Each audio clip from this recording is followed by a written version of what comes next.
Over the past 24 hours, the losses of the Russian invaders amounted to 2,010 people. This is stated in the report of the General Staff of the Armed Forces of Ukraine. Ukrainian soldiers also neutralized 7 tanks, 22 combat armored vehicles and 44 artillery systems of the enemy. In addition, the Ukrainian Armed Forces shot down 31 operational tactical level UAVs and destroyed 141 vehicles of the occupiers. As the General Staff notes, 186 combat clashes were recorded over the past 24 hours. In the Kharkiv direction, 2 enemy attacks took place in the areas of the settlements of Hatishche and Vovchansk in the past day. Both attacks were repelled and the enemy was unsuccessful. In the Kupyansk direction, 7 attacks by the invaders took place in the day. Defense forces repelled enemy assaults near Petropavlivka, Kucherivka and Lozova. In the Lyman direction, the enemy attacked 27 times. He tried to advance near the settlements of Hrekivka, Zelenyy Gay, Platonovka, Pershotravneve, Nadiya, Makiivka, Terny, Novoserhiivka, Yampolivka, Ivanivka, and Bilogorivka. In the Siversky direction, the enemy made one futile attempt to push our defenders from their occupied positions in the Zolotarivka area.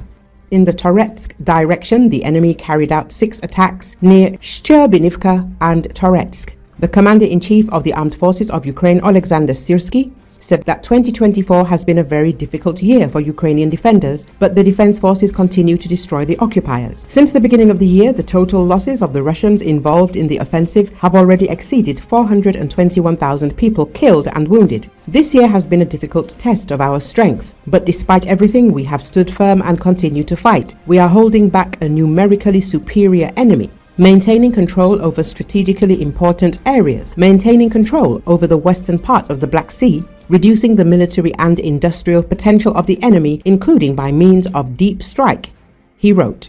Syrsky emphasized that in 2024, the Russians paid the highest price since the beginning of the full-scale invasion of Ukraine. According to him, the enemy's total losses since February 2022 amount to approximately 785,000 troops. The Commander-in-Chief of the Armed Forces of Ukraine also recalled that the unmanned systems forces were created in 2024. He noted that these forces are gradually developing and becoming larger in scale. We are building up this extremely important component, which is necessary in the conditions of a modern technological war, added Syrsky. In addition, the Commander-in-Chief of the Armed Forces of Ukraine stated that, compared to 2023, the volume of UAV deliveries to Ukrainian units has increased by 19 times. In addition, the number of enemy targets hit and destroyed has increased by 3.7 times. Syrsky also recalled that the terms of basic training for mobilized personnel were increased in 2024. He emphasized that high-quality training is a condition for preserving the lives of soldiers. According to the Commander-in-Chief at the meeting on the results of the activities of the Armed Forces of Ukraine for 2024, existing problems were discussed and ways to solve them were outlined. He noted that priorities for the next year were determined and specific tasks were set by the command and control.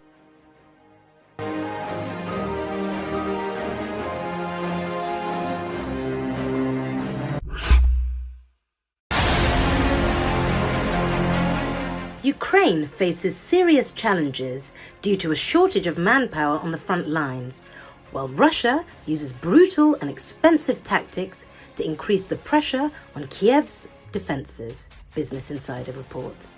Dara Masako, a senior fellow in the Russia and Eurasia program at the Carnegie Endowment for International Peace, recently returned from a research trip to Ukraine, where she met with Ukrainian units facing troop shortages and many other problems. What the units are experiencing from the Russians is a significant strain from Russian tactics, Masako said, on a podcast by the Center for Strategic and International Studies. She noted that the Russians are constantly, day and night, attacking Ukrainians in very small groups. It's death from 1,000 cuts. It's very stressful for units that are understaffed.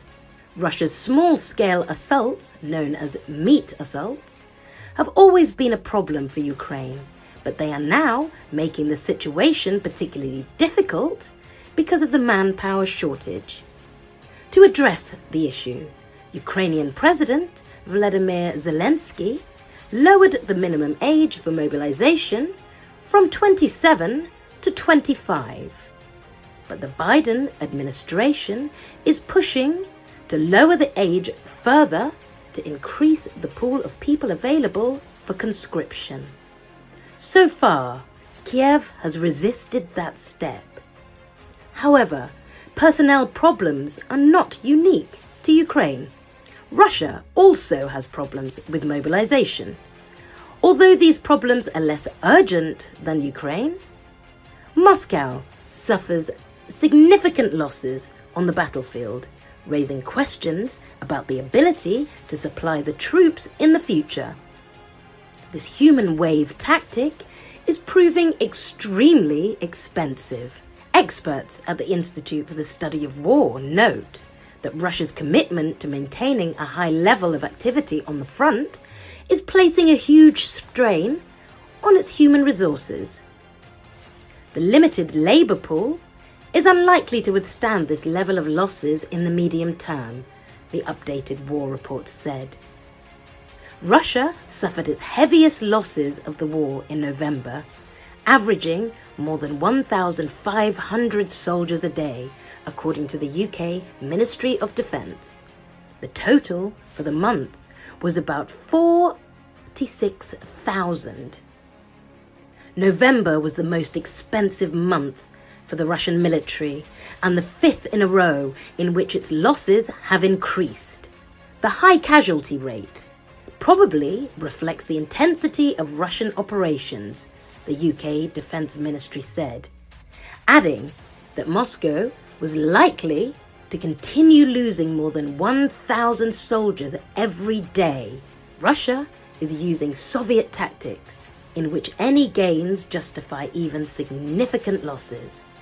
Troops are thrown in wave after wave, depriving Ukrainian units of the opportunity to rest. This tactic was observed in the battles of Bakhmut, Avdiivka, Pokrovsk, and other cities. The Russian leadership has demonstrated its willingness to bear these losses in a long campaign that benefits Russia because of its numerical superiority. Ukraine, on the other hand, has fewer resources for such a fight. Moscow stressed that Russia is still putting enormous pressure on Ukrainian troops despite high casualties. Losses do not lead to the end of this tactic.